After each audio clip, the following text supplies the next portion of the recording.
I saw people, skeleton people,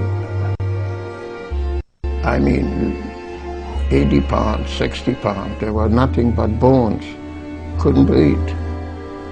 That was the worst part, and for months and months, no light, no nothing, just work, work, and work. I'm getting very nervous just talking about it. Something to drink again? You want something to drink? No, I'm okay. What were you saying?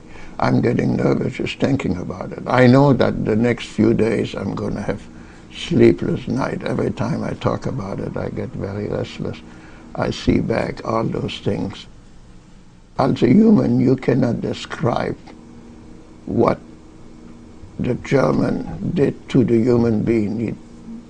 They humanized us, like I say, like an animal who had to work like a slave. I see myself like a slave. There's a very small space between humanity and animal. Very, very small.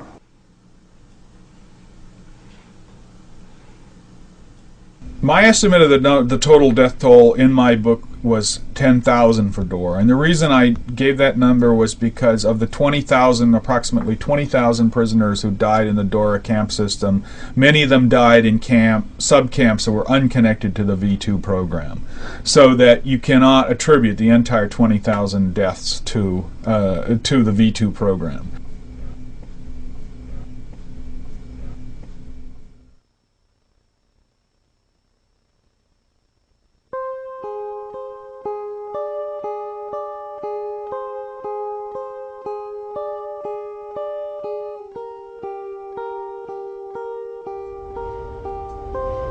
When I was growing up, von Braun and his rocket colleagues were the so-called good Nazis.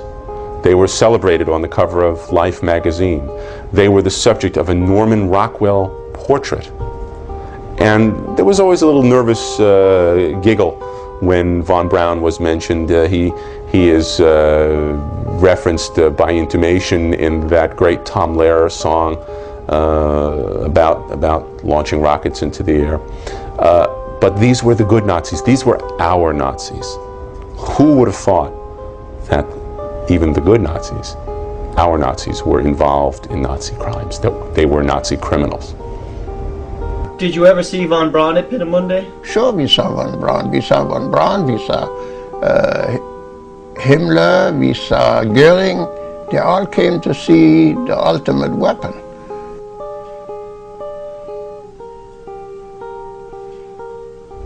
The best evidence against von Braun, Rudolph, and some of the others is their own signature on captured Nazi documents that were captured especially by American and British forces at war's end.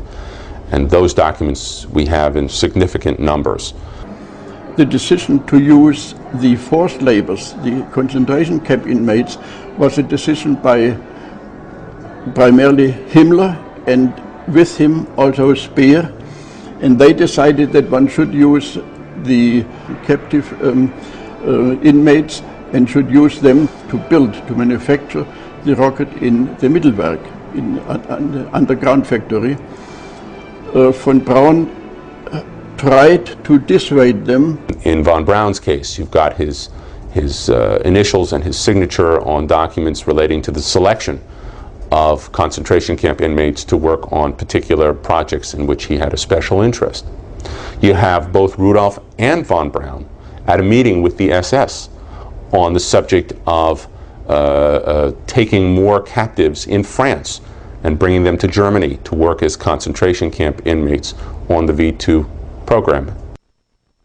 And this document is from von Braun to Director Savatsky of the Mittelwerk on the 15th of August 1944, and it talks about setting up a workshop in the tunnels, and the key paragraphs are here, the second paragraph in which he talks about following Savatsky's suggestion to go to Buchenwald and to get prisoners from Buchenwald who have technical skills transferred to Dora in order to set up this workshop for ground vehicle test devices. By the fact that he was in Buchenwald and talked to the camp commandant implicates him in the use of concentration camp labor. This is a document from August 2, 1969. It's just about 2 weeks after Armstrong and Aldrin landed on the moon.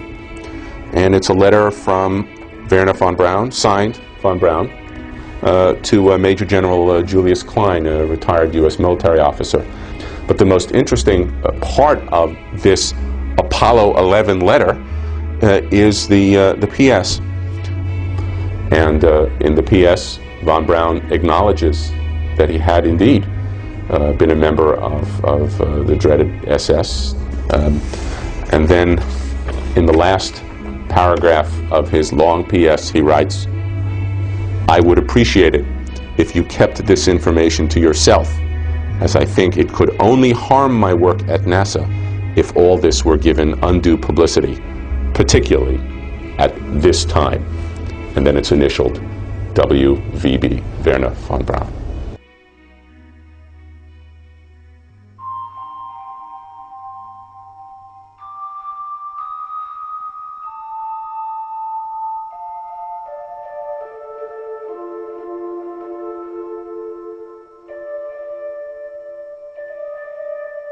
It's one small step for man, one giant leap for mankind.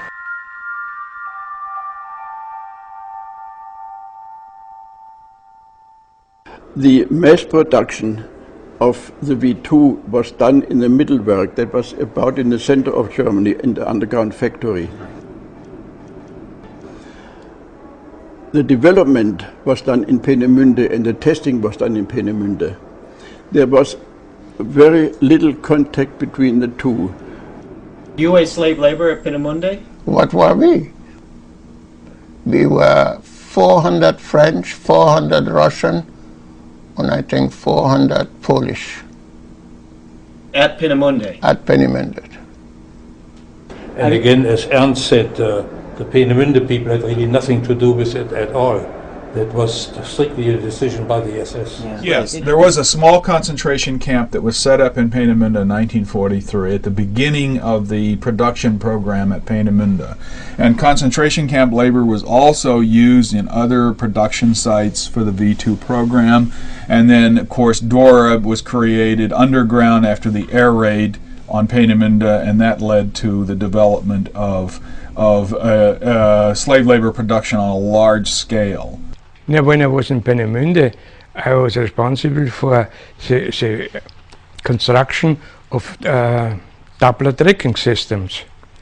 And when the war ended, I was offered a job by the Army, American Army.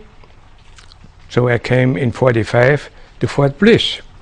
That is Instrument Society of America. These are service medals from NASA. There, first we fired a few V2s, and then we started with development of the first missile here, that was the Redstone. One of my buddies, and Dr. Grüne, he died already, his wife is still living there.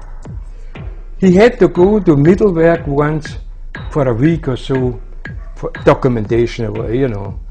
Yeah. And he came back and he said, "Gosh, I wish we have food like they have." You know?